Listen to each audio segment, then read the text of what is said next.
Batu, Barada, Nikto. You must remember those words.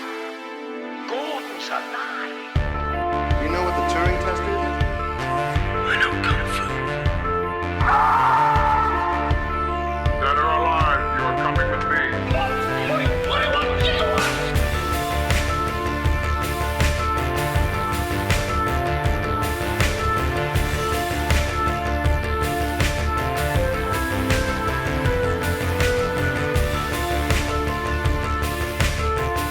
God, it's full of stars. Ladies and gentlemen, welcome back to Stories Out of Time and Space. I'm the future of law enforcement, and as I'm joined by my sidekick in crime, Julian Darius. How you doing, Julian? You all right?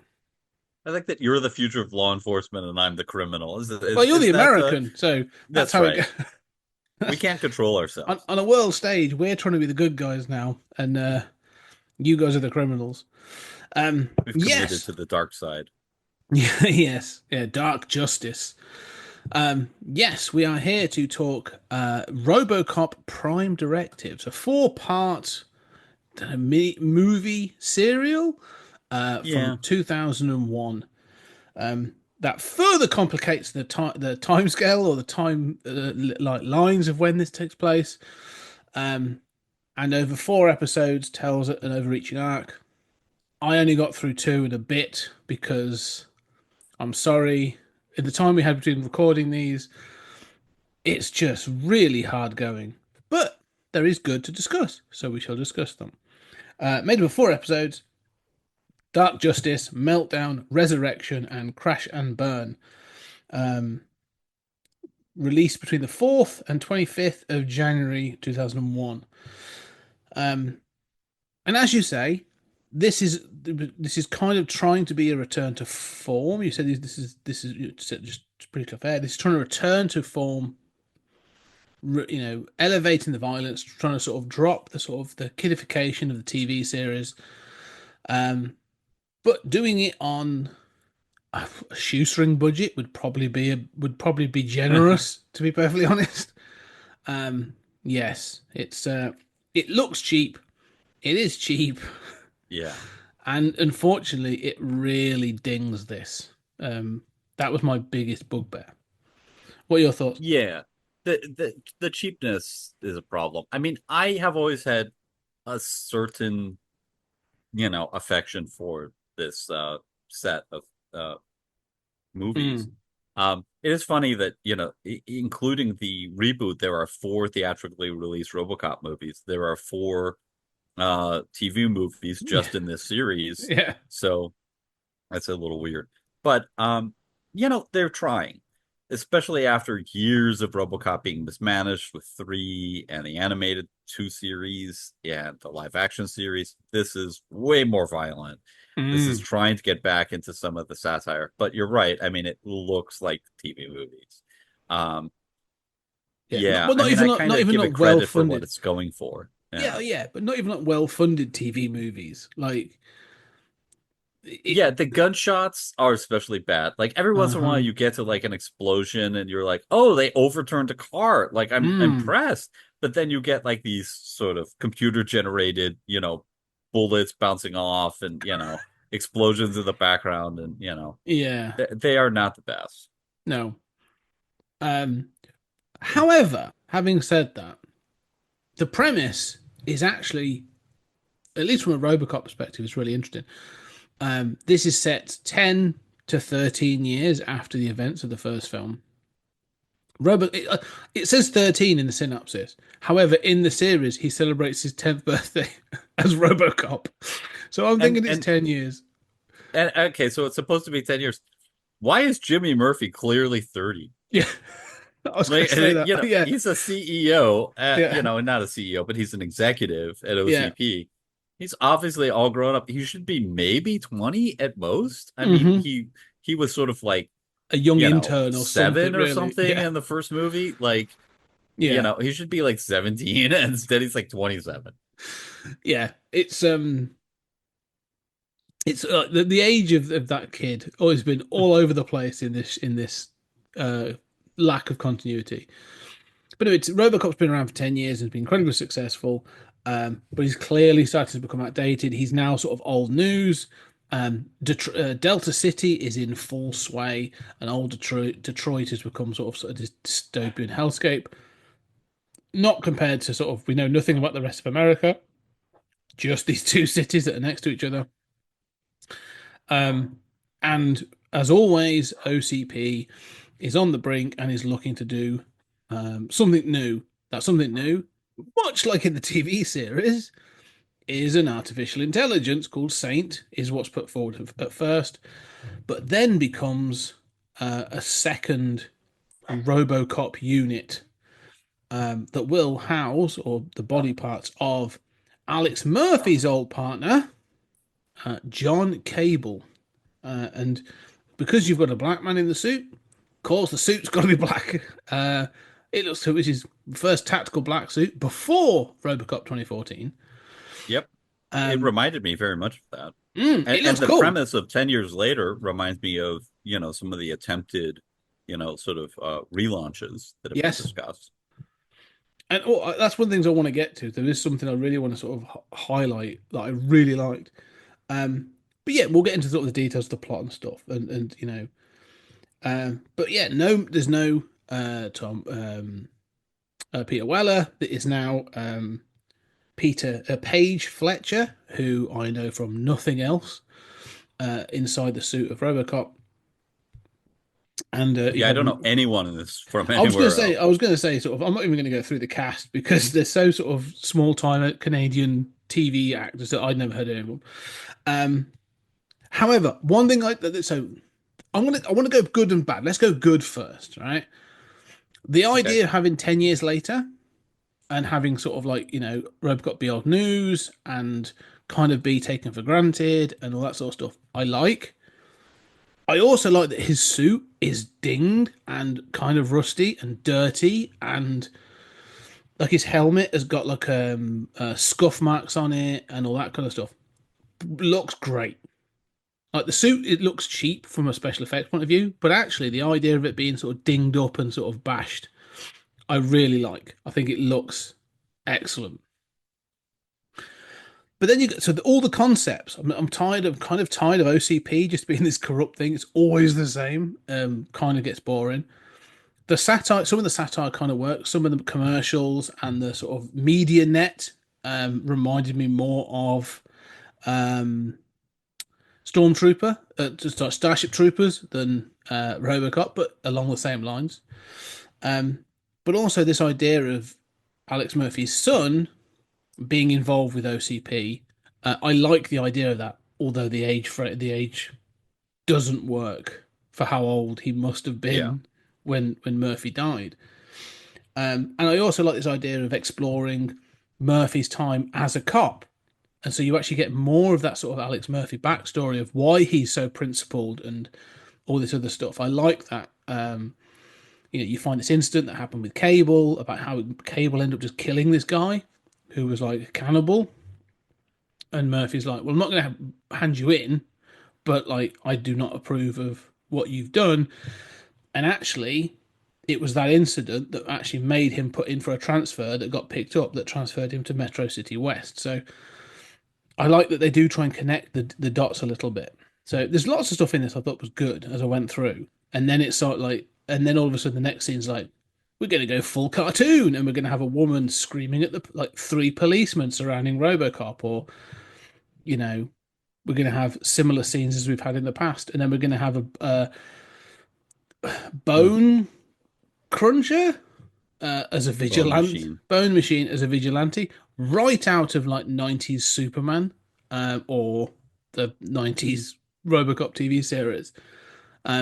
It was so sort of all over the place that it kind of started to grate on me. Yeah. I mean, I think that for me, the return to violence is good. I mean, as you say, like the media stuff is sort of like low budget. It uses way too many close-ups for, media stuff. But and they replace the characters, hosting it way too often. But I like that they're selling more products. Like it has a sort of like post-reality TV feel to it. Like, Robocop, they're like RoboCop's greatest hits, available now from OCP, Yeah. and they're selling videos and stuff like this. Um, and then later on, when RoboCop goes rogue, they're clearly selling the same video, and it's like RoboCop's, it's the exact same video, just repackaged, just like RoboCop's greatest crimes. Yeah. I did like that Um, actually. I thought that was great when they were sort of like, and it's all on the same network, like straight after the yeah, news. I thought, yeah, there's some great ideas like that. yeah, and I think that there's stuff like that, especially of the sort of like crass commercialism of news Mm. and multimedia integration that is good, and I really applaud it for sort of like a return to form in terms of going dark, having more media satire. It wants to be good. It's trying for something here. Hmm. But as you say, it's sort of low budget.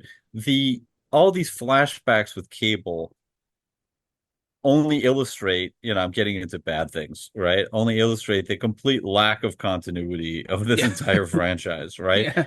Where's Anne Lewis? Nowhere, no, she's never mentioned in these four movies. Mm. Instead, he was partners with Cable, and Cable's really important. Well, Um, Cable was before right. Lois, but they don't mention But what happened still, Lois at yeah, all. No. yeah, she's not important. Uh, you know, Well, you what's can funny? kind of assume she died, but Well, I read, she's I not never went, mentioned. well, I went and did a bit of digging on this to sort of, and I read some comments from the directors and stuff. And what they basically said was, well, Robocop 1 happened, Robocop 2 probably happened, and then basically they're like, yeah, and we're not, beyond that, we're not really bothered. But yes, Anne Lois was killed at some point. Yeah, That's right. it. And that's where they were like, yeah, we know she died in the film continuity, so we kind of took it, and then we went with that. But then like Cadillac Heights is mentioned in this. Yeah, I So I'm noticed like, that. oh, so I was like, oh, so did three happen then? If you're now mentioning Cadillac Heights, yeah, Maybe, maybe not. yeah, it's like an alternate version of continuity. But I also like some of the flashbacks when it shows like this is what um Murphy has done. It shows like 10 years of RoboCop, and it shows like this image of him throwing like a pram in the air and doing some other bits. All that from the TV show. Right. And seeing like, oh, so the So, TV series happened? No, we just needed shots no, of Robocop the doing TV things. series didn't happen, right? Because it's Yeah, got a whole other yeah, AI running the city from the first episode, which yeah. was based on, a script from the people who did the first RoboCop, Hmm. um, toned down to make it work on TV. But um, yeah, so that clearly didn't happen. But when they have scenes of RoboCop being killed from the movie, those Mm. are the only way they were able to do that was because those scenes were in the TV show. So they had to Hmm. get the shots of the movie from the Yeah. TV show. And this was made because the license to make that TV show was going to expire, and they decided to, go back to that well Mm. one last time before those rights expire. And again, okay, so they're not going to have much budget. They're trying. Mm. Yeah, I mean, yeah, they're trying. Look, it's more watchable than the RoboCop live action show. Yes.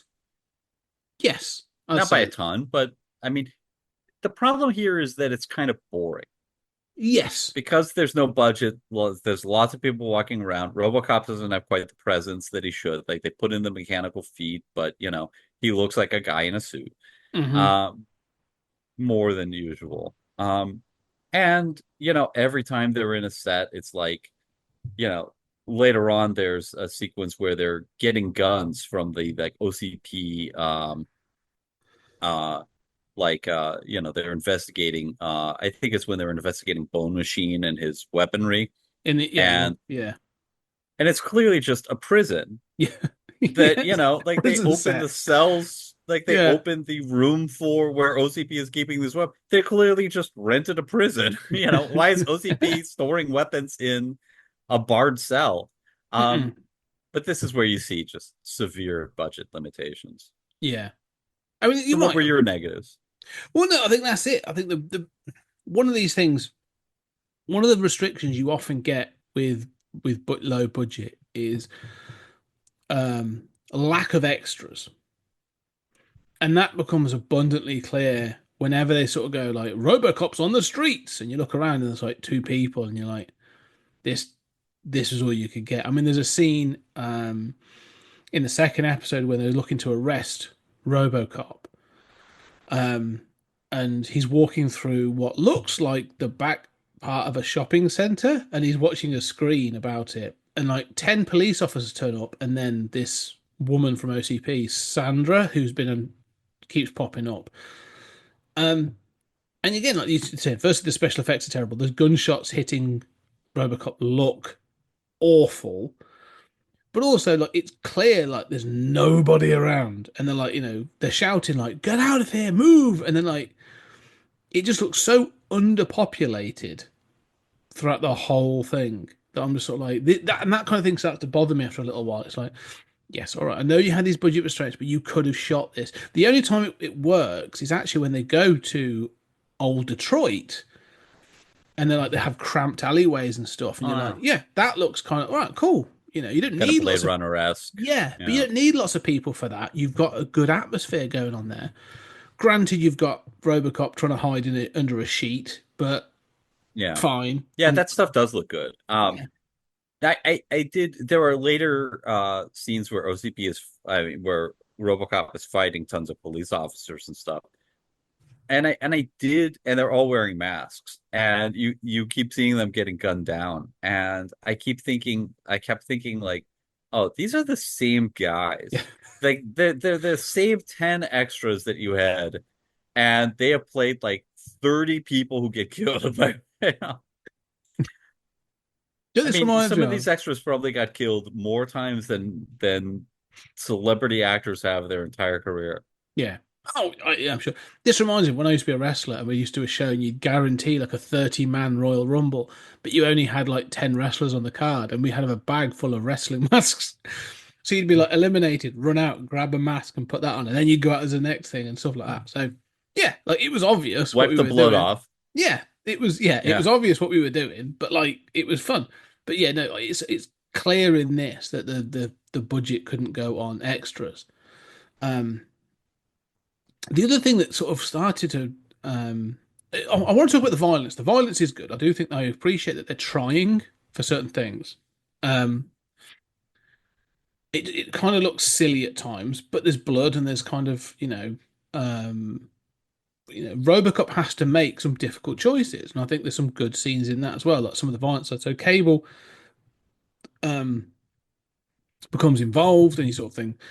He then gets a prime directive to terminate John Cable, which comes back to this thing of like anybody can access Robocop's programming and just add a prime It's directive. I was puzzled by that. It seems like his son It just is. It's his sneaks son. into the RoboCop's lair and inserts this very easily. Yeah, but this is what I have one of the biggest problems with this because it's clearly his son. It's James Murphy, Jimmy Murphy, that does that because he's trying to get ahead and all this other stuff. At Um, OCP. at OCP. But when you go in, RoboCop's not wearing his mask. So Mhm. like he's been tinkering either with the computers or in the back of his head, and then later on, Jimmy Murphy sort of finds out that RoboCop's his dad by seeing him without his mask on. And I'm like, Yes, on a computer screen. on a computer screen. I'm going, didn't you see You that when just you? saw him in the Yeah, flesh. yeah, Yeah, there is this weird thing that this show does where anybody who is in a mask, n- and that's not true, when he sees RoboCop. But I think it's part and parcel of this sort of like way this show handles secret identities hmm. that like Which wasn't nobody a thing knows when we it's were in. Alex Murphy. Yeah. We've talked before about how like who knows what is kind of confusing in those RoboCop movies even. Hmm. But um in the show, it's clear nobody knows it's Alex Murphy. But they have Bone Machine, who's clearly this sort of like chubby cop. You find out at the end, but it's clearly that guy. Hmm. Um, And for a while, they frame Cable for it. Cable's black. Yeah. You can see his face. You can see the bottom of half of his face. Like, I mean, you know, I mean, it seems like somebody would look at RoboCop and say, like, I recognize that distinctive, chin or something. Mm. But even in that scene, it's like he's not wearing his helmet. Um, yeah, so it's very there's this weird thing the show has like blinders on about secret identities. But it wants to make a point of secret identities because Yeah, Cable is introduced as the chief of police or the chief of security for Delta City. That's his new job. He's been brought in, and he's now sort of been shown as this kind of like older, grizzled cop. But what's funny is the actor Maurice Dean Wint clearly isn't that old when this was yeah. made. So the way they're going to make him look old is one of the worst stuck on grey mustaches they could find. They were like, yeah, that'll make him look old. So when we have the flashbacks, we'll take the mustache off. But also, Well, when he becomes Robocop, we're gonna have to take the mustache off. So we'll just look young again. And I was like, well, yes. So such an odd choice to do. yeah, you're right. And that does look really weird. The other thing that bothers me is that in the flashbacks, I mean, they can't show Jimmy Murphy because he would be a kid and it Yeah, would only accent how he's too old in the present day. But RoboCop's played by the actor playing RoboCop at his current age. yeah, So RoboCop, not only being played by a different actor, but is clearly like 20 years too old for the part yeah, of a yeah, young Alex Murphy. yeah, But yeah, okay, budget's what it is. yeah. He's also an awful lot shorter than Peter Weller and anybody Yeah, else in the cast.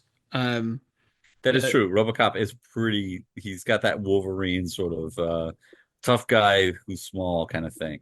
yeah. So it kind of falls down on that front. He tries his best. I'll give him his due. Like Page Fletcher does his best to mimic the machine movements of the films. Like Peter Weller. Peter Weller, like he's clearly Yeah, trying. I did notice that, and I thought that he did more of that, even though this is not going to be anyone's favorite portrayal of RoboCop. He does seem to do more of that than even RoboCop 3. Mm-hmm. Um, I agree. and certainly, like the live action series, was lacking in that regard. You know, this version does do, at least it's trying. Mm. Um, and I do think that actor does a better job of just like doing those robotic turns Yes, that you I just agree. don't see in RoboCop 3 in the live No, action show. it's a little inconsistent though because he does try, like you Yep. say, he tries to do the walk, he tries to have the sort of like raise the shoulders and stuff so things are moving in certain ways. That's all fine. However, there was also a scene where he gets thrown through a window and then he just goes and shakes his head. I was just like, Yeah. no, that's you literally just shown you can't do that because of your how your robotic movement. So even that's just a little inconsistent. However, when Well, Cable becomes Robocop, I just want to point out this thing about robot movements.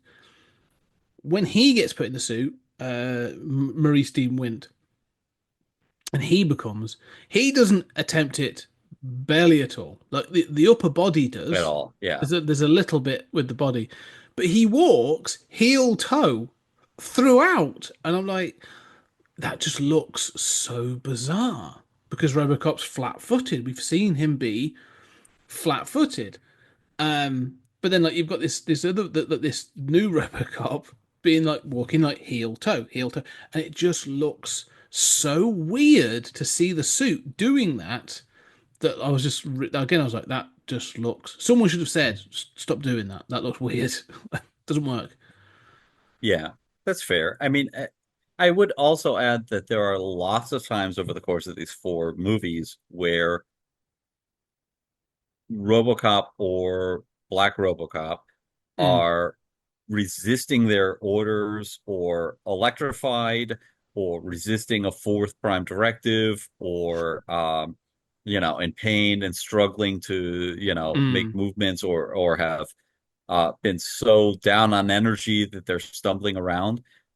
All of those things look really bad with a low budget with Yes. guys in suits.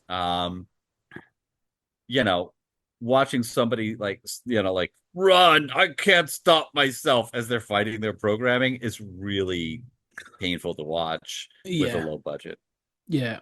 And again, we've seen that it works in others. We even in Robocop, like he fights things, and in two he has sort of the breakdown stuff. But and I think this is the problem. Like the more I watched this, then this sort of as I watched it, the more I was like, there's a writer behind this, or there's several writers behind this that has got good intent, some good ideas, and I guarantee there was more going on here. But they've just been, it's just been mishandled. I mean, I don't think there's enough for what 3 hours worth of content. Was it hour and a half? Hour and a half? It's more There's like more. six, Six. So 6 hours here. a little more than six. Yeah, I do not feel that there is 6 hours of content here, and I got through like two and a bit, and I'm like, I can't see how this runs for 6 hours. It just doesn't Well, feel like it's let's got the talk momentum about for them it. individually. Mm. So the first one is Dark Justice. Hmm. And I think Dark Justice is in some ways one of the weaker ones. Mm. Dark Justice sort of introduces Cable. Half of Dark Justice, it seems like, is flashbacks to um, Alex Murphy being partners with Cable. And there's this whole narrative where basically, like, it's very much kind of stolen from Rorschach, Yeah, finding the dog, or the little girl's I'm dress. so glad you Sort said of like that. the Yeah, bad shit that cops see that breaks them, you know. yeah, Um, where they find a serial killer and basically he gets Alex Murphy or he gets cable. Cable, and Cable tells Alex Murphy to take the shot and Murphy doesn't. Um, and then Cable disarms him and then kills him.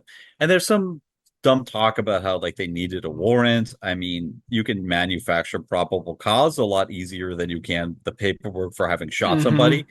But okay, um, I get the point that's being made here. But unfortunately, like dialogue from these scenes echoes through the whole show, Yeah, the whole movie, and especially like Cable saying like, "What are you willing to do?" Like it really wants to be very metal, very sort of like tough cop the decisions here. chess game kind of. Yeah, And literally, Murphy and Cable play chess together. yeah. I mean, there are some painful things, and Cable does a maneuver where he, sacrifices a piece and then makes a very obvious checkmate with his rook, Mm. and then calls it the Cable maneuver.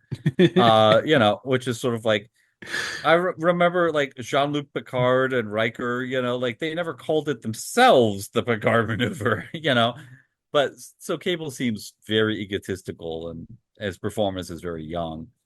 Um, but basically, in the present day, Cable's still a cop and he's, uh they're fighting to take down this bone machine vigilante who has these Gatling guns attached to his hands and a skull mask. And you're right, he does seem Sorry, that doesn't fit very well at all. The armor and the mask fit so poorly. Yes, it's ridiculous. just kind of hanging off his face. But I mean, again, at least they're trying to up the violence. They're Hmm. trying to. I mean, he's mowing people down and blowing. And then there's also this dumb group, the Bomb, that is like a terrorist organization that Yeah, is sending suicide bombers out and stuff with really bad explosions. Um, and at one point, there's a kind of like Al Sharpton sort of figure who mm. is defending them, and it seems like the defendant blows himself up, although the special effects are so bad, it's not It's entirely hard to even tell. clear. Yeah. Yeah. But basically the plot is that, and Jimmy Murphy is working at OCP, and there's this AI that's being worked on, and at the end, um Cable winds up prisoner of Bone Machine, and RoboCop has to take the shot like he did as Alex Murphy. It's a repeat. And instead of like what that take the shot should mean is shoot the guy who's got a gun to my head, right? That's what I Instead, assumed it meant. Yeah. RoboCop guns down Cable through the chest to make the hostage fall so he can kill Bone Dead Machine. center. Yeah. Even Bone and Machine is it's bad. surprised. Even Bone Machine is surprised when it happens. Oh Jesus! But and Yeah. RoboCop's got a targeting system, right? Like we've Yes, seen in RoboCop 2, him doing ricochet shots. Like he should be able to take this should down be Bone no Machine. problem. This should be no problem for Robocop. One Yeah. thing that really irritates me in this whole series is, and it's a problem with RoboCop generally, is that where his faces explodes is should be vulnerable, right? Hmm. Like over Hmm. 10 years, he should have been shot in the chin lots of times, right? Because he's constantly in gunfights, even though real cops usually aren't. But okay, no bullets, even in like RoboCop 2, no bullets, but you see him kind of protect his chin a little bit in RoboCop 2. So, Yeah. yeah, there's a little bit of a justification. Here, he's just in tons of gunfights where he's being machine gunned. Nothing ever hits his chin. The same thing, this is the same kind of weird mask thing that the show is doing. Hmm. That really starts to irritate me after a while. Same thing with Bone Machine. Like even if his skull mask is somehow bulletproof, it shouldn't be.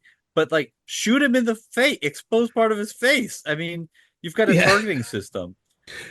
They're Yeah. flabbergasting kind of shoot and shooting your former partner through the chest to make him drop his hostage. It's supposed to be this like tough cop choice moment, Yeah. Well, but because you got Cable shouting like "Do it," and trying to do all that. But even then, it's yeah, it doesn't make any sense. and it ends with Murphy crying, but OCP is still around, and the Saint program still being worked on, Hmm. and then the final reveal is like, oh, they're gonna turn Cable into a second RoboCop. Yeah. um hey, anything else to say about Dark Justice? No. It's relatively dark. There's little justice. I think that's about it. I mean, um, yeah, from a plot perspective, I mean, you find out. Sorry, the woman that is gonna turn Cable into a RoboCop unit, and she's worked her way up through OCP as well. Is his ex-wife Sarah Cable? So not only has Alex Murphy's son joined OCP, Sarah Cable left John Cable because of her. In the flashback, it mentions she's on an internship or she's got some sort of job with OCP 10 years ago, and she left him to pursue her career with OCP. So yes, so they're trying to build up this idea of connections. It all feels too coincidental. Mhm. Um, um, And I think that's worse in the second one. yeah.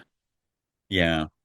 So, by the second one, John Cable is, black RoboCop, right? In a darker suit and moving very differently. And he's got two guns. He's Hmm. upgraded to have, a gun in each side, Well, which, that's what Cable okay, had. That's what Cable had as a cop. Like you saw one or two scenes where he carried two guns. So they're like, oh, we're yeah. gonna mimic that. Yeah. So 10 years later, that's how they upgrade RoboCop. Like I always think like we've seen RoboCop 2, right? Like we've seen what they were able to do back then. But okay, it's a limited budget. They haven't bothered to make another RoboCop. But 10 years later they do. And it happens to be Alex Murphy's former partner. So, Hmm. you sort of see in the first one that they're going for like those tough choices that cops have to make, and they're trying to ground it in Alex Murphy's past as a cop, and none of it really works, but you can kind of see what they're going for. By the second one, um which titled Meltdown, Bone Machine, the bomb terrorist group, those are all off the stage, and now Alex Murphy as RoboCop is fighting the RoboCop, the second RoboCop model, the Cable RoboCop. Um, and here's where it feels like, right, two former partners are the two guys who became RoboCop. Their son and ex-wife are both highly Hmm. placed in OCP. It feels very coincidental. Yeah. Well, again, this thing of how Robocop gets set up as well for going on a rampage. But the way it's set up is that Cable Cop opens fire on um, the CEO of OCP's limousine. And Hmm. so she gets out and with her driver, and they see that Robocop is just sort of like shooting the crap out of her car, and it all catches fire and blows up. And then they're like, "This Robocop did this," and then they go to pick Robocop up, and it's like the original Robocop. His suit's all sort of like bashed and dinked, and all this sort of stuff. And no one sort of says he was really shiny and black last night. And Yeah. even if you didn't see that he had like a black face, you'd be like, his suit's entirely changed overnight, and he's shrunk by about half a foot. Like, um, yeah, it's one of those things of sort of like, we've seen this before of people being set up, and they wear the costume of sort of like, and whatever. But this feels so silly. Even some of there's a when they're building Cable Cop, um, the guy they bring a guy in, and he's like, he's the one that obviously apparently did the Alex Murphy like Robocop, the original Robocop. He said, "So I haven't done one of these for a while. Stay with me." And then when he's talking to, they try to have those similar scenes, don't they? Like it's from Cable Cop's perspective. Like, they have them sort of talking down into a sort of a point of view vision. And then later on, sort of like Sarah Cable's there and she's asking questions, and this doctor sort of says, there's no memory. The brain tissue is only there for cognitive processing, and like, it's faster than a computer. It can do this, can do that. So it's just there for problem solving and cognitive abilities. No memory, blah blah blah blah. And I'm still going like, you. So he's like, not only is Alex Murphy's identity a secret, the fact that he's broken his programming and has a personality is a secret as well. Like, has that not been evident from things? Like, or have we gone full Batman, where like he can only be himself away from the prying eyes of the public? Like, it I doesn't make I a don't bit. know. Yeah. I'm rather baffled by this, that Mm. the cable cop um is is not aware of any of his memories. Mm-mm. There's even this thing of there's later on you see that Robocop has like an extra circuit that's never been connected. And when that's connected, then all of his memories of being a cop and being killed flood back to him. Um, and it's like he's already remembered some of that. I mean, Yeah. you know, but we never saw in RoboCop 1 that he couldn't remember everything. Mm. Um, he sort of was having flashbacks pretty quickly there. Um, yeah, so I mean it's confusing why Cable sort of has no memory and is totally programmable at first. Yeah. It's inconsistent, isn't it, with what's gone before, and that's kind of like the frustration. Um. Yeah. You just kind of have to run with it. I mean, I don't know. I mean, I guess like movie 2 is just RoboCop versus his replacement, who was his Mhm. former partner. You know, you can kind of see how somebody thought that would be a good idea, but you know, Well, there's the two of the things to note about it is Robocop goes on the run because he's declared like public enemy number one. He's gone on a rampage, and as you say, sort of OCP Network then releases a video of Robocop's most violent moments, which I do like that as an advert. Um, and so he ends up hiding out in um, old old Detroit. Detroit with a cowl on and stuff, and he's looking for parts, and no one seems to say that dude in the cape and hood. It's RoboCop. It's quite clearly Yeah. RoboCop. But he meets this little girl. He meets this little girl whose mum turns out. And this is that thing with like coincidental connections. Turns out to be a part of the female group that's been out that was stealing software From or OCP, from yeah. OCP. So that sort of connections then made. And so again, you get these kind of like build ups of things. The other one And there this to is note. this is very much like the resistance movement in RoboCop 3, right? Oh I yeah, mean, there's the kid, there's, yeah. women in high positions, they're stationed on the outskirts. Yeah. Mm. There's a lot of parallels there. The other thing just to mention is the OCP has introduced a non-fatality They're trying to push that Delta City is, and this is one of my favorite things. Office they have that Delta City is the safest place on Earth, and they have it. So they've taken the guns off the police, and they've got like batons and pepper spray.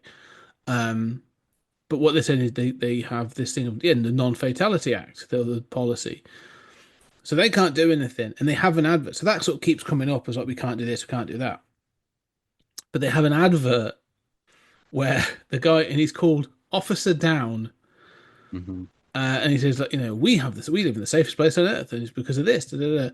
And this is due to the sacrifice of those officers that have tried to protect the city. And then this list of all these dead police officers. This crawl just keeps going and going and going. And at the end, he's sort of like thumbs up, and I was just like, that felt like that's like a RoboCop moment. I was like, that's brilliant. Like that felt.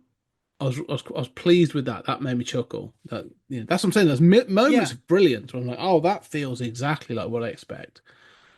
I agree with you, except the whole like anti the zero fatality act. That's it. Like it's an anti-liberal parody, right? Which is fine. I mean, RoboCop has anti-conservative and anti-liberal parody elements, but it seems so overdone. Like at the beginning, and you sort of wonder, is this really there so they don't have to show too much violence? Yeah. Like even in Dark Justice, this is going on in the background. Yeah. And the cops, have rubber bullets. They say like, well, what do we have? We have tasers, and RoboCop is the only one who still has guns, which is why, sort of like RoboCop and Cable are the only one who think this is ridiculous. Yeah. But then there's this whole change in the CEO that happens in Meltdown as this scheming OCP sort of upper management guy uses the new system to kill the entire board of OCP and take over. And right away, for the second half of these movies, he has done away with the zero violence, the zero fatality issue. So you kind of didn't do anything with it. No, it doesn't go anywhere. Right? Yeah. No, I agree with that. It doesn't go anywhere. But it's funny while it lasts. Yeah, but you could see how like RoboCop 2 or like a Frank Miller script would go crazy with that, and you'd have cops really pinned down by machine gun fire, and it would really be, I mean, you kind of have that with The Bomb, except it's so in the first movie, except it's so poorly, low budget that it doesn't come off. But you can see like Frank Miller would have great fun with that. And so I don't know. I mean, it's an idea. It just doesn't really, nothing gets fleshed out. But I think from what I was watching, that seemed to be my biggest bugbear was this. Is like everything I like are ideas. I'm like, that's a good idea. The suit being all bashed up is a good idea. He's kind of outdated. Good idea. It never really amounts to anything. There's never really like a statement of going like, about old age or about relevance or about sort of, legacy or whatever. There's kind of just sort of like, no, it's a good idea. We'll just do this. And then they move on. I mean, it never forms like a real part of the plot.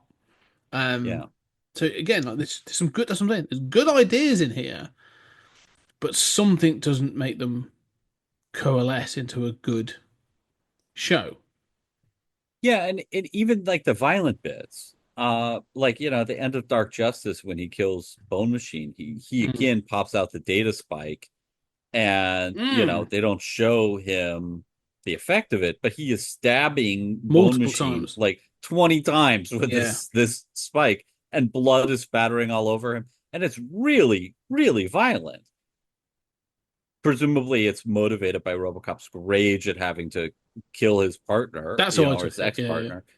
But still, like, you think, oh, this is really dark. Yeah. But like 2 scenes earlier, you were going to great extent not to kill somebody. And this kind of like weird aversion to showing violence and then having extreme violence keeps flipping back and forth in these 4 movies. Yeah.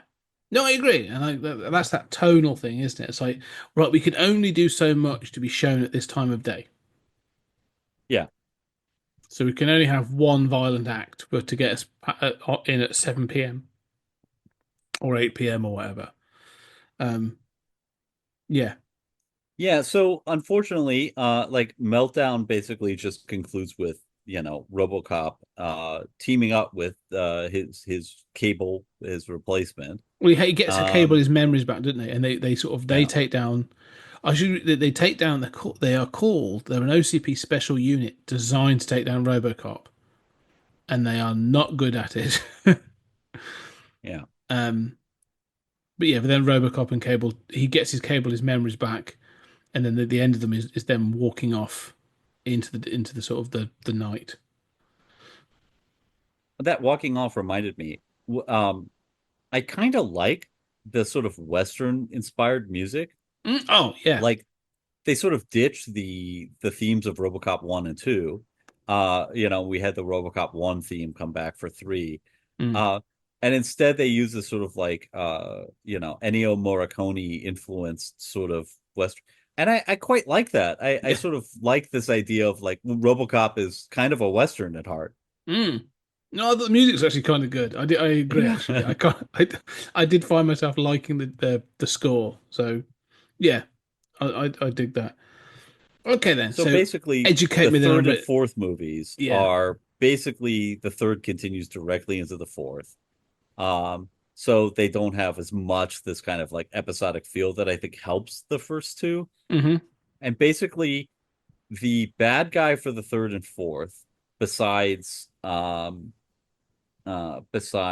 Damian Lowe, who is the Hmm. new CEO of OCP, is Dr. David Kadick, who is one of a former scientist who worked at OCP and actually was one of the scientists who helped come up with RoboCop. Mm. So for once, we get like, oh, who were those scientists, right? Mm. Well, again, good idea, right? Except he's, a 90s TV villain who's, um, basically taking that girl, and he has all this time hidden a virus inside her body that's a computer virus that's going to infect the Saint program.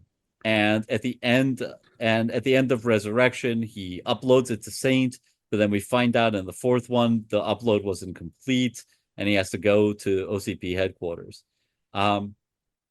He winds up taking control of Cable RoboCop. So, Cable RoboCop spends, basically the entire last movie being a bad guy again, which feels like a regression. Mm. That little girl, by the way, has a phone jack in her body, like cyberpunk style, like has a Cool. jack, except it's a phone jack. Like it's straight up like a telecom phone jack. That's like in her neck in like a close-up shot. um, Brilliant. Not the best. Yeah. Um, yeah, so basically he's the villain for the end. And he uses his biotech virus called Legion to try to take control over, you know, uh over OCP you in know, Delta City. and the Saint Oh, the program, Saint which program. all Yeah. feels, if you've seen like the pilot of the live action show, Exactly it the feels same. like, wait a minute, your entire arc for 4 movies is basically the pilot from the shitty live action show, Yeah. which didn't work there. And at the end of it, like Saint, it's all a countdown. It's a ticking clock to like stop this from Mm. launching because it's been infected and it's going to give this guy control. Except it never they stop it from launching. So it's like it never even gets to the point that it got at the end of the pilot Mm. for the live action show. So that's maybe not the best arc. Yeah. Yeah. I'm kind of glad I didn't watch them, to be honest. What I'm noticing is with all this, and I wonder if it's we haven't got to 2014 Robocop yet, but what I'm wondering is does the is there a limitation on what you can do with RoboCop, or is it just bad story writing? Because they keep wanting to go down the technological route. This is that same. This is like the Terminator problem. You go, well, Terminator, the idea of a robot inside an endoskeleton inside of a flesh suit was cool in '84 and still pretty cool in '91. But then you go, okay, well now technology's got to technology's advanced beyond this idea of robots, and so what's AI and what's computer programming and stuff. So they have to bring those things in. It kind of feels like because it's based around technology, they seem to be wanting to keep pushing in that direction of going, oh, this is about technology and all this other stuff. But even the first film wasn't really about technology. It was about corporate greed and all these, and an existential dilemma, right? Yeah, and the existential crisis about like, who am I if I'm just in this suit and all that kind of stuff. So the, it just feels like the more RoboCop we've got, the more sort of like it's one of the things that like we've said like I mean this and the TV show are just superhero shows. At this point, RoboCop is a superhero, and it's kind of disappointing. It feels so generic at this point that I'm kind of watching this, and I thought this I actually went back and watched like little bits and pieces from the series actually just on YouTube to sort of act as comparison. I tried to find the bits from the flashbacky bits. I was like, oh, where's that from? Like the moment you make RoboCop just the hero, he is no different to watching like the Flash or Green Arrow or one of those TV shows or whatever it was from the early 2000s. Yeah, great. But then you need to do something with him. But I don't know. He's constantly being beaten by people.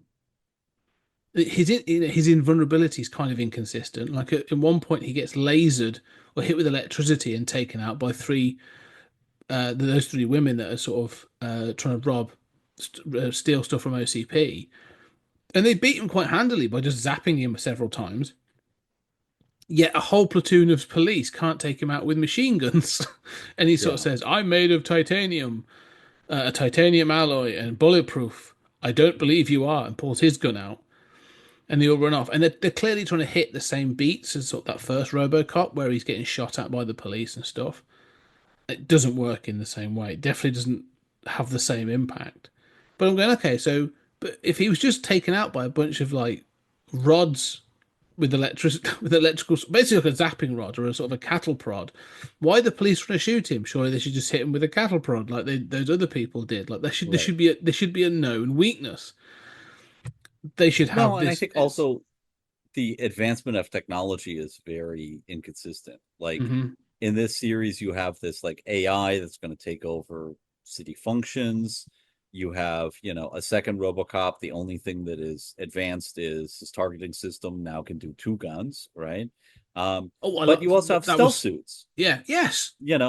Like, okay, where did that technology come from? How has this affected the military? There's no wider world. There's no clear progression of technology. There's no implications of like where would you take the Robocop technology to integrate a brain with a machine on that level. Where would you take it next, right? I mean, I feel like they kind of did that with Robocop 2. That feels like a logical extension of what you'd be doing a few years later. But this is 10 years later and we're not even at that point. Yeah. I don't know. I think that for my money, I think that the problem is that RoboCop's just hard to write. Like Batman's easy to write, right? Make him beat up a guy who's a villain who's doing something interesting.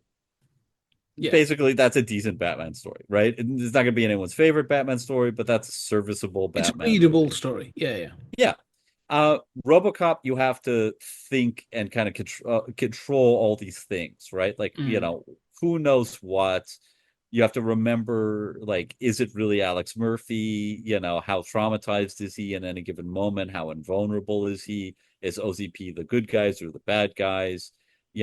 How do we understand these things? I mean, you really have to track a lot of sort of like delicate dials in your script and keep them very well balanced. And I Mm. think that what everything post RoboCop 2 does, I mean, sometimes the violence goes way up and then it goes way down, and then it Yeah. goes way up and then it goes way down, and technology goes way up and then it goes way down. And RoboCop is goes, super traumatic, super traumatized, and then he's doing tons of stuff that has no sign of trauma. Mm. Um, and it's like they're remembering these different elements, like this is a violent parody, but yet it's a superhero thing in the next scene. And I just think it's even in those first two movies, it's so hard to get that tone right and consistent. Yeah. And I just think RoboCop is hard to fucking write Mm. without it turning into a guy in a robot cop having adventures. Which is what And they're it ends up trying being. to not do that here, right? To No, their credit, but yeah, they the still don't series get all did. those styles. Yeah, Yeah, and that's it. The yeah, series did that. Was like guy in a suit going on adventures. That's what the cartoon was, kind of thing. Yeah, this is. I agree. This is trying for something different, and I respect that they're doing that. Clearly, the budgets aren't there. The ideas are there, and I do. Although I didn't watch the second two episodes, I did watch this and thought, I wonder if this was given an overhaul to be turned into like a 2 hour, 2.5 hour film, and was given a decent budget, could this be a good story? Is there not all the disparate points, but like I still want to go back to this idea. And I've said before, like, I don't watch these, but like this idea of this outdated, beaten up RoboCop, like 10 years later, like his suit's knackered. The parts that make him run are kind of outdated and they don't make them anymore. Those sorts of things. I'm like, these are good ideas. I want to explore this. You know, um, it just doesn't kind of, there's good stuff here. It just kind of keeps falling short because it's padded like mad. Um, yeah, so well, its heart's in the right place. I yeah, mean, and like you say, it's got good ideas. It's a spin on RoboCop that's interesting and new and is closer to what we want, but just not really hitting. yeah, And I just think RoboCop's hard to do right. mm, Um, Batman's easy to do right. I mean, you'd think like Predator and Alien are easy to do right, but the track record would suggest otherwise. Um, but yeah, I mean, I just think, it's a lot of these things that were turned into franchises that weren't intended to be, mm, right? Like, I mean, Batman and Superman were intended to be franchises, right? They were yeah, at least in comics, um, and then were adapted. But when we're talking about these movies, they were intended to be a horror movie in space, right? Where you don't see mm, the alien, right? That's hard to carry on for 10 movies, right? Um, Predator, you can kind of see it. RoboCop is like, that's a delicate balance. Like, that is so just like that. You've got to channel Verhoeven. You've mm-hmm, got to channel that sense of parody, that sense of over the top violence, that sense of, really of sadism, but also logically following, that arc. You can go a little more Blade Runner-esque and, have moody atmospheric stuff, but it's like Blade Runner, the reason why it was shocking that that sequel was so good was because nobody thought anyone was going to get that tone right. yeah. Um, and then, Villeneuve did. But you could imagine if they had franchised Blade Runner and just had lots of people writing, various Blade Runner stories, how awful and it would have turned out like this. Yeah, well, it starts to sort of degrade, doesn't it? Like the essence of it. We've said this before, like the essence of these things. What is it in heart? How do you do RoboCop? Like what things have got to be there? And as you said, it's kind of like the satire, it's the meanness, it's that sort of having that balance of the ultra violence and all these other things. That's what we see is good. Obviously you've got to have Robocop and stuff in it. But what these other people see is, okay, you've got to have some dickhead that sort of wants to do something at OCP because OCP is corrupt, and you've got to have Robocop fight a robot villain. Yeah. That seems to be the sort of the take that's been, taken from those other films. Like, oh, so he fought Robocop 2, then he fought Robot Samurai, then now he's fought these other things. You go, okay, that's that's not really what we're trying to get to. There needs to be more. I mean, Well, so the ending of all of this, sort of like the end of Resurrection, the third one, is that James is going to be the guy who kills RoboCop and doesn't believe that it's meaningfully Alex Murphy. He mm, has an EMP device. The camera is conveniently running out of battery. The battery dies, and in OCP headquarters, they just decide that means the EMP was set off rather than the battery ran out of cameras, even out of juice, even though that's clearly what happened. Um, and so they're fully rebels. And then Crash and Burn is the last one, which is what's cool about Crash and Burn, though, is that really all of it is a low budget kind of attempt to stage an assault by Robocop and other people, including the scientist and cable cop, on the OCP headquarters. mm, Now it's not the old man, it's this new CEO, and the same thing doesn't work, and and it basically at the end, they turn on the EMP and that fixes all your problems. RoboCop is dead. It turns out he was just deactivated by cable to make the EMP not affect him, which kind of doesn't make sense, but okay. that's not how that Um, works. But okay. no, but he was turned off, so he's fine at the time.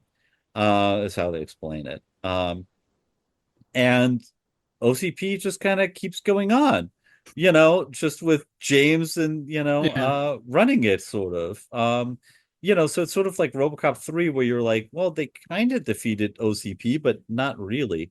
But I think that there is an arc here that's interesting in terms of like I thought of what it made me think of is Dread.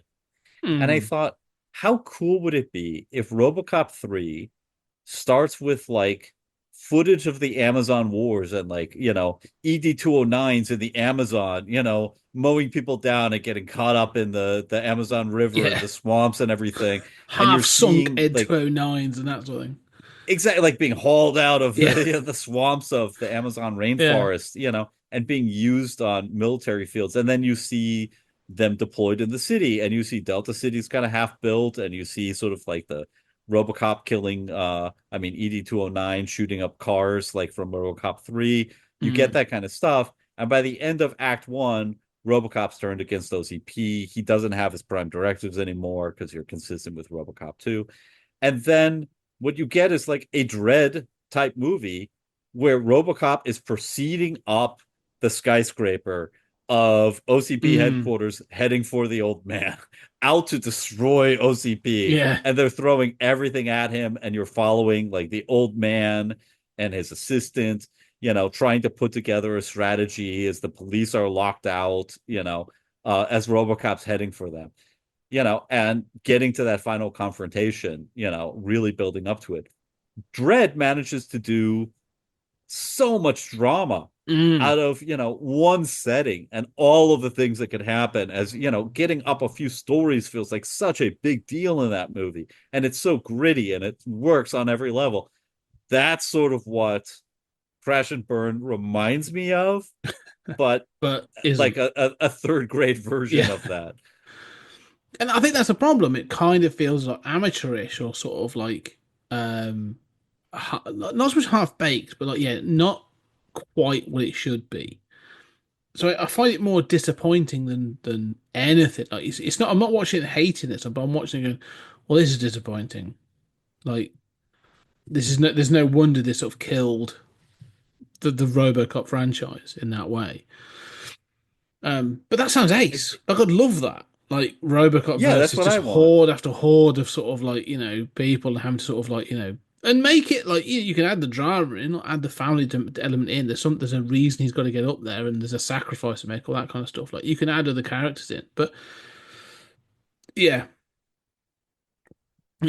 Yeah, I mean, yeah, but instead, what we get is kind of like a version of that, but with this dumb AI thing, and there almost nobody's in the tower because it's no extras, and it's just this yeah, evil scientist with this other RoboCop that is the former partner that he's controlling, and meanwhile, James is reconciled and is on RoboCop's side, but kind of isn't a very likable character and looks too old. And, you know, instead of the old man or Johnson, you have the CEO, the entire board has been killed off, and you just have this kind of CEO and his scientist who he's pissed off. And Mm.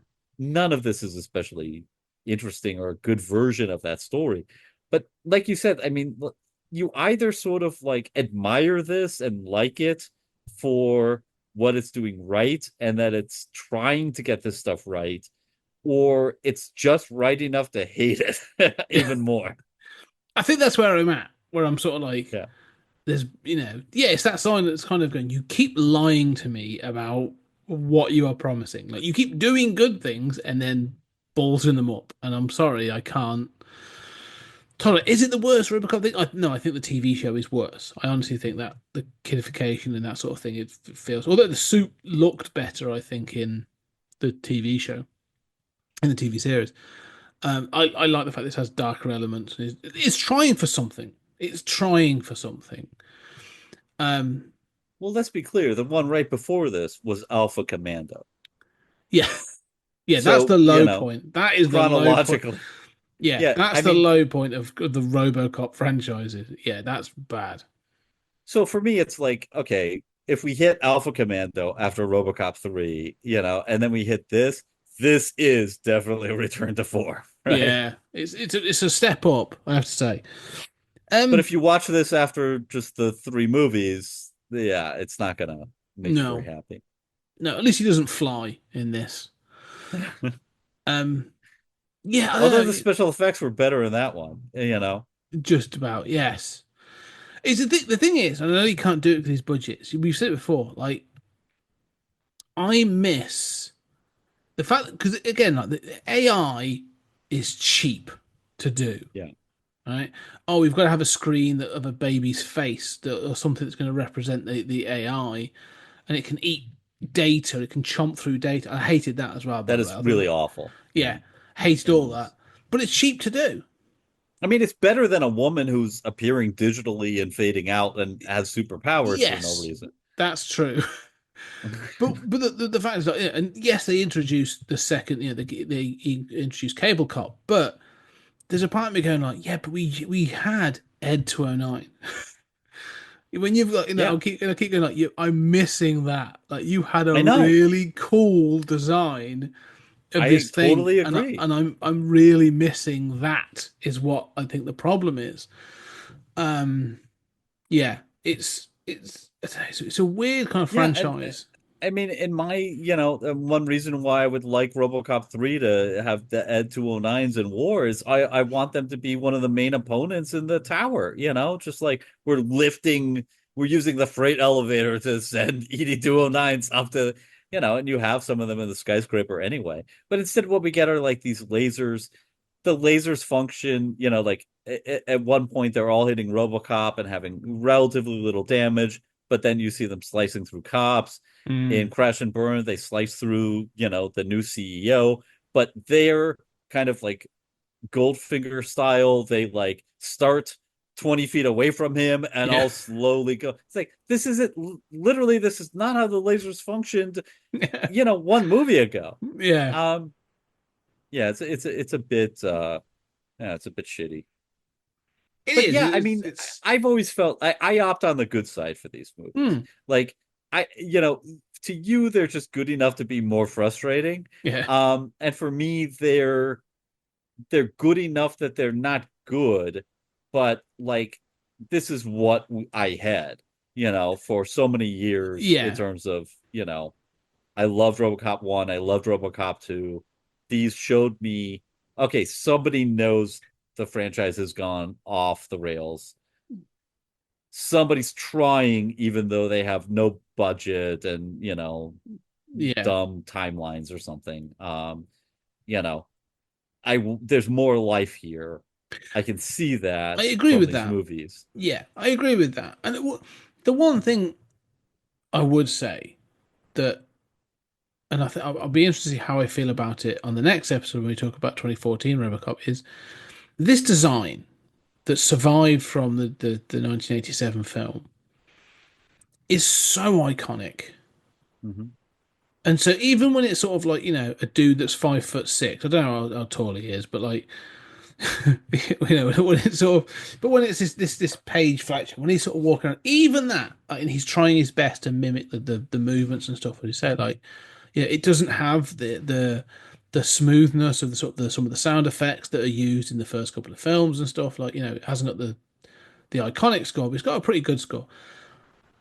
It's still, there are moments, there are shots when it's like Robocop sort of like pulling out his gun, or Robocop sort of entering a room, or he's pushing open some doors, and I'm like, this design is just fucking brilliant. Like, he just looks cool. Hmm. I just think that it just makes you realize that even when it's cheap and it looks poor, when he's got the helmet and stuff, he looks ace. Like, that suit is a really cool design. And it's sort of managed to stand the test of time of like, what, 14 years of these films and TV shows and stuff. And we're like, it's just a really cool design that's sort of instantly iconic. Like, it's one of those signs, you could do this as a silhouette and you'd instantly go, that's Robocop. I could see that's Robocop. And so I always Yeah, love that. especially like a profile of Yes. this helmet, Yeah. So Yeah. I love the fact that they've maintained this thing, and they've not gone, at no point have they gone sort of like, yeah, but what happens if we add this or we do this, make it look more slick? Because 90s and early 2000 designs were always shit. So they stuck with that design, the iconic Alpha design. So Commando Alpha shows the Commando difference. being exactly a prime example. Um, so yeah, so I appreciate that, and I think he does look cool. So I just want to sort of highlight how much I like this design. Timelines. I do want to sort of just touch on the timelines. Mm. It is said, and it's not explicit in the film, but like, it was stated, and it's in the sort of materials. It's even in the promotional material. I checked that the first film takes place in 2030.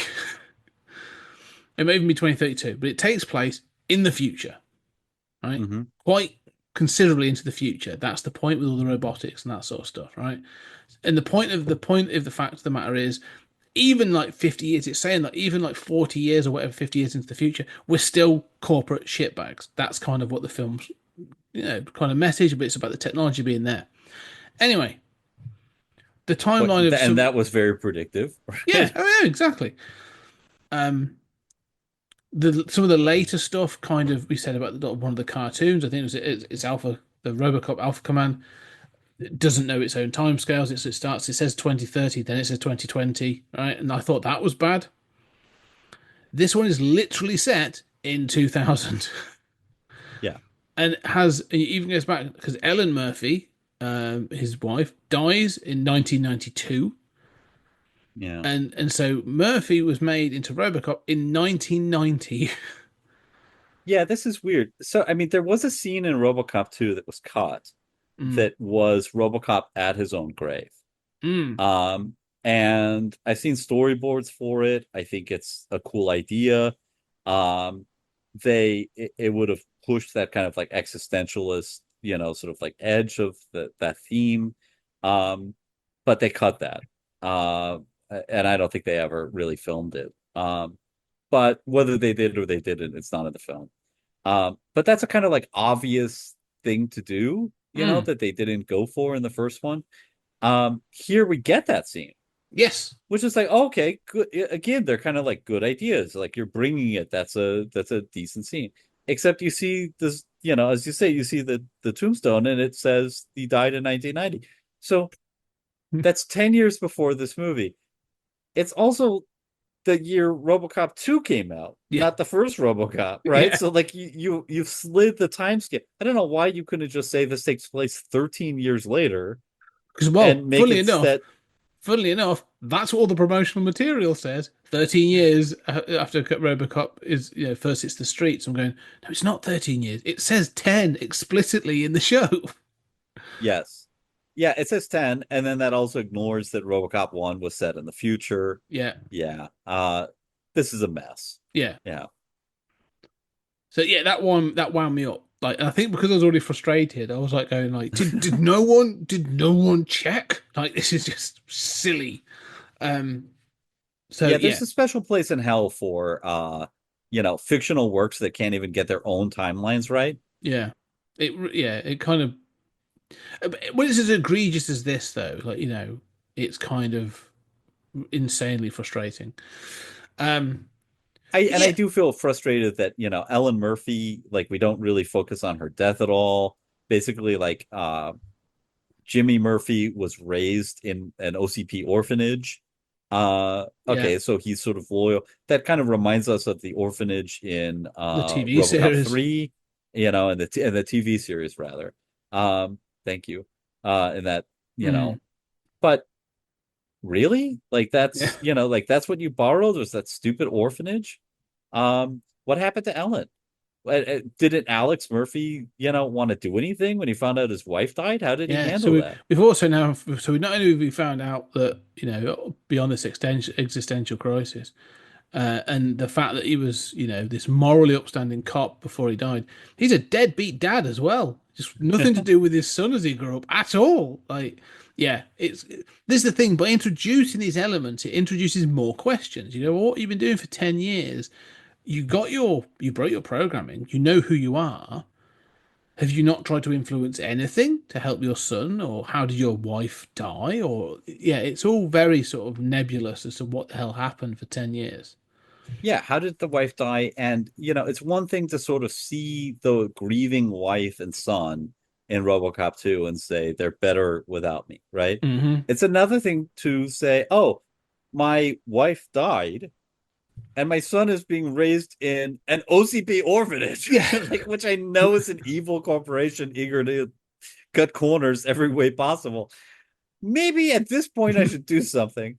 yeah, yeah. He's more Yeah. willing to break the law for his old police partner than he is for Yeah. his son. Yeah, until he shoots his police partner dead center in the chest Yeah, for no yeah, reason. yeah. His morality is a little twisted. Um, Yeah, I don't know. There's not much more to say about these. They exist and they're there. Do I recommend them for completionists? I think if you really want to see all the RoboCop stuff, like they're available on Prime and a few of the like Plex and Tubi, I think, to watch. Um, Yeah. What's scary to me is, we've said a lot of negative things here.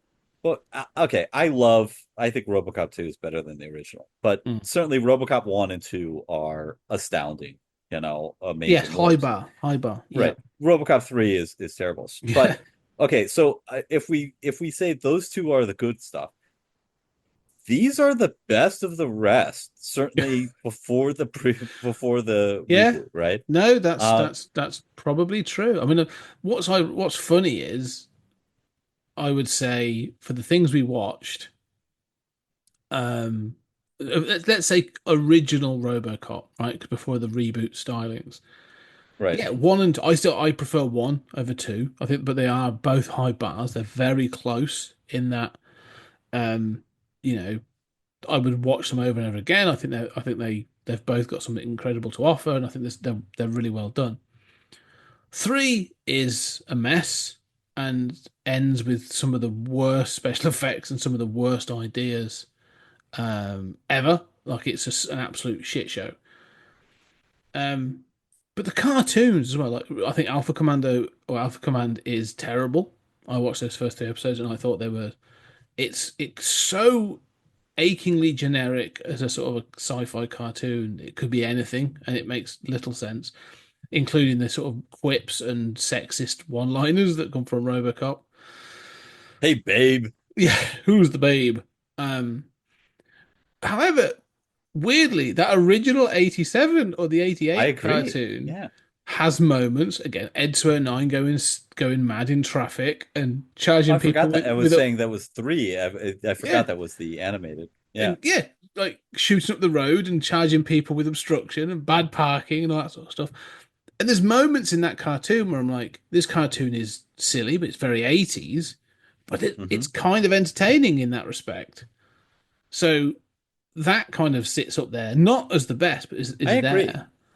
And then the TV show, that pilot is so bizarrely all over the place Yeah.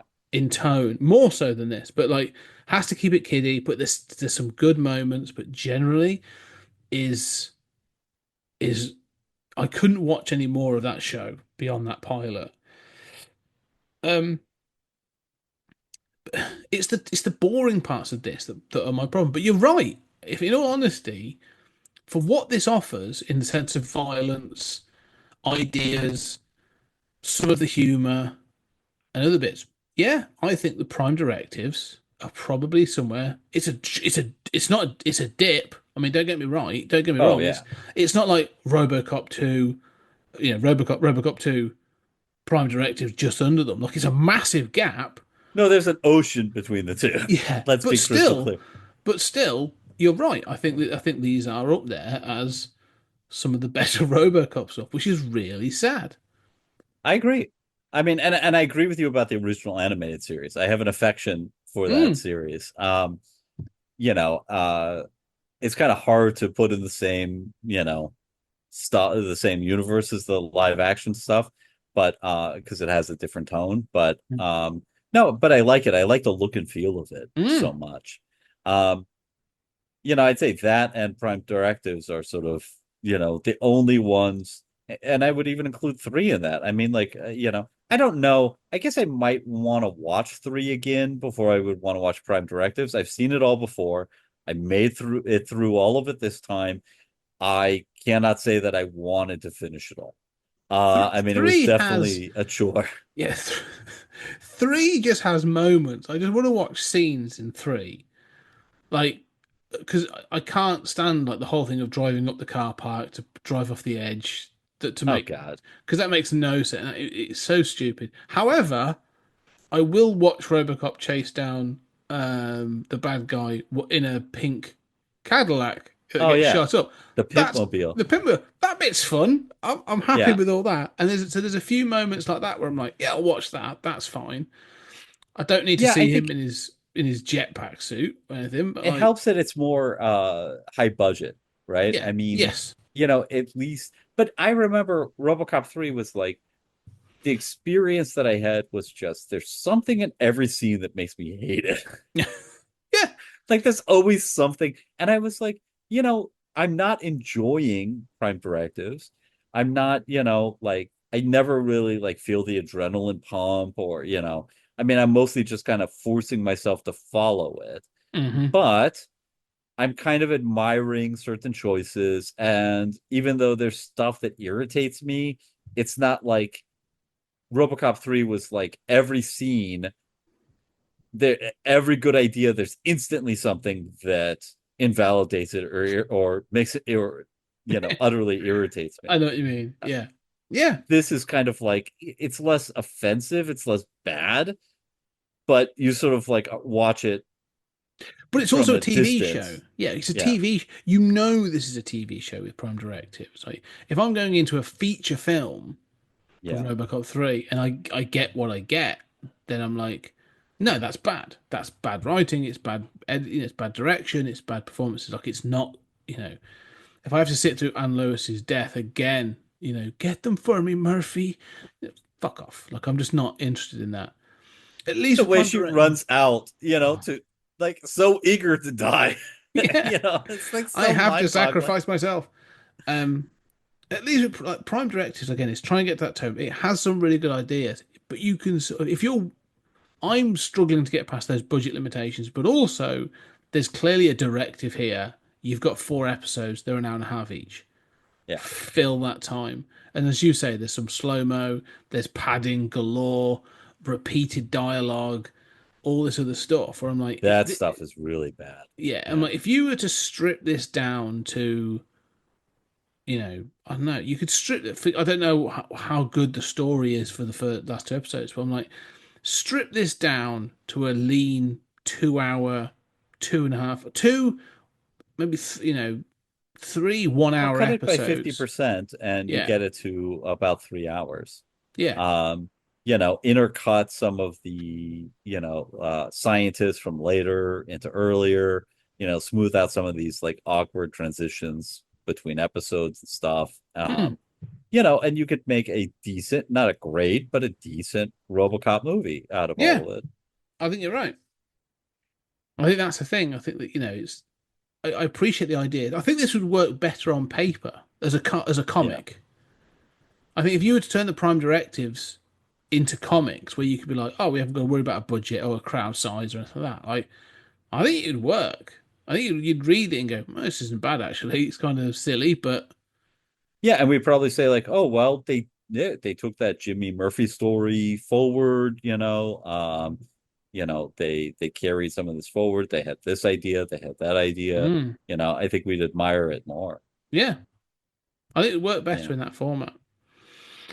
Okay, so we are at an impasse. We've done the original OG style Robocop, and we have just got the reboot left. It is tough 2014. being a RoboCop fan. Yeah, We are both yeah, RoboCop yeah, fans. There's yeah. two movies that I adore, and the rest is kind of like, yeah, you have to kind of be a RoboCop fan to appreciate some of these ideas. I don't recommend it to strangers. Uh-huh. Yeah, yeah. It's the fact that they've gone back to the well, as you said, like several times, but clearly with other intentions. And these people have tried, whoever wrote and produced this, have tried to do something different. But like, there's clearly that corporate, um, where they've gone like, oh, we need to keep the rights. We need to do this. We need to do something like make it so we can sell toys and merchandise and that sort of thing. But watching See, this, hold on, yeah, I think for this one they didn't have to sell no, anything, right? For this one they have the freedom. mm. That's where you were going, yeah. Yeah, that's what I'm saying. Like, for this is different, where you can feel that they haven't had that kind of you've got to sell a toy in a lunchbox Yeah. limitation, or we're gonna have you've got to have a McDonald's advert or a Toys R Us advert in the middle of this, so you've got to have the right audience. It doesn't have that restrictions, which I really appreciate. I still really think, and we've said it before, I still think like recently, Amazon MGM has taken over the creative controls of James Bond. Let's see what happens there. But they also own like The Boys and Reacher and there's other things. Like I'm not saying Amazon specifically, but I'm like I would like to, Well, I just I feel think like RoboCop is going to be done on Amazon. I think that's what the rumor is right now. I wouldn't be surprised, but like or Max or Apple or whoever, but like not Netflix. But like one of those, I can just see it and going like, yeah, we're going to do a series, 10 episodes, Yeah. 8 episodes, whatever it's going to be. But like, I don't know, it kind of feels like now you could do that for TV with a bigger, more With the sort of budget and special yeah, effects looking good mm, and have it be darker. I yeah. mean, especially post Boys, you can do this, right? Well, to be fair, that's who I'd be tapping up. I'd be like, all right, who's the showrunner on the boys? Right, get them in. Yeah. That's who we've got to do. We've got to start looking at that kind of right. The boys is wrapping up next season with season 5. What's the thing we go after? Where's the dark humor we have after that? Oh, I've got Robocop. Right, let's do that sort of satirical. And to be fair, if you're a company run by Jeff Bezos making this, like you've got to have a stab at yourself. If you're really going to be Oh going yeah. satirical, you'd be like, right, we're going to have George Bezos as our as the villain, and we work for Nile. I don't know, like Yeah, I'm not so sure they'll do that. no, but There was that it was canceled, but that show, the franchise on HBO, and it was very mm, clear that like because HBO is owned by Warner's, that they were like, right, you can make fun of the Marvel movies all you want, yeah, but the DC extended universe, like, play gentle with the yeah, humor there.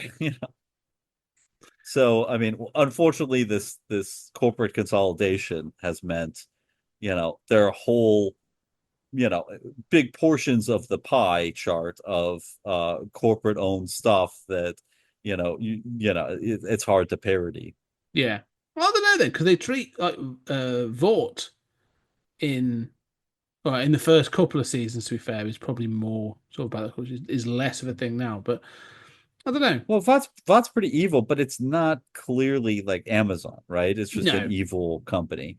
And I think you could do something similar with OCP. Mm, um but yeah, I mean, there's room to do this. And again, mm, I think, like, look, the best thing that could be said about Prime Directives is like, yeah, it wasn't selling toys. It was a letter of love to, Yeah. the RoboCop series. It was limited in budget, but it does show there's life in this franchise. It does show you can do this. It's not just a fluke that like the first couple RoboCops are good. You know, there are ideas here. There are ways of doing this. So yeah, I mean, I would love to see that kind of thing, and we did get that kind of thing in Mm. 2014. Yes. So in the next episode, we will be talking about the reboot, and they go in a different direction. I mean, we're not going to say it's not a complete. It's the reboot, a remake of the original, but it definitely goes in a different direction of how it treats Murphy and the idea of RoboCop. And so, yeah, is it relevant? Does it do what we need to do? We shall see. It'll be interesting. Great cast. Yeah, I know. I do honestly. I'm not going to, speak too much of it right now, but I do think it's an underrated film. I do think it got a bit harsh battering. Lost in the shuffle. Yeah, it got more I think beating it- than yeah. deserved. Yes, but Yeah. it has flaws. Don't get me wrong. It's not. Well, it didn't have the Hulk in it, to be fair. I mean, Yeah, it wanted it. It wants to be that kind of thing, maybe, and hit that yeah, Marvel demographic. But that's Yeah. part of the problem. But we'll get into that. Anyway, for now, Julian, thank you very much. It's been Thank you. This has been a treat. a treat's probably a bit of a push. The discussion's been a treat, but it's kind of like Well, look, you and I get to talk RoboCop. We I do, mean, any yes. day we get to talk RoboCop is a a good, good day. It is. Yes, that's true. Having to watch some of it, less so, but it's all swings and roundabouts. But I'm going ladies to and go gentlemen- out and prove I'm a tough guy by shooting my partner dead to the chest. Yeah. and then sort of like say, brood over it in silence. Yes. That's That is one of those baffling scenes. I mean, I admire what they're doing, but that has to be one of the most baffling shots in cinema history. yeah. Take the shot. Wait, I didn't mean my head. Yeah, that's not what I meant. You can imagine, a cop movie parody where you see this cliched scene, and he's like, "Take the shot, take the shot." He's like, "Why are you aiming at my chest? I didn't mean to shoot me in the chest." Oh, there's a film called Loaded Weapon, which is a rip of the Lethal Weapon films. I'm almost convinced that was a scene in that National Lampoon's Loaded Weapon. So,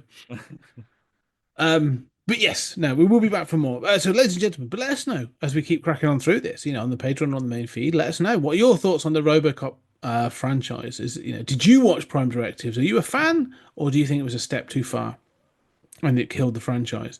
I'll be interested to let you know. But for now, thank you very much for listening and your support. We greatly appreciate everyone.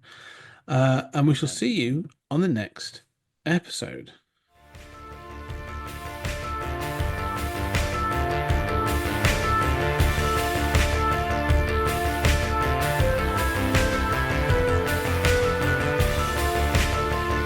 There's something very important I forgot to tell you. What? Don't cross the streams.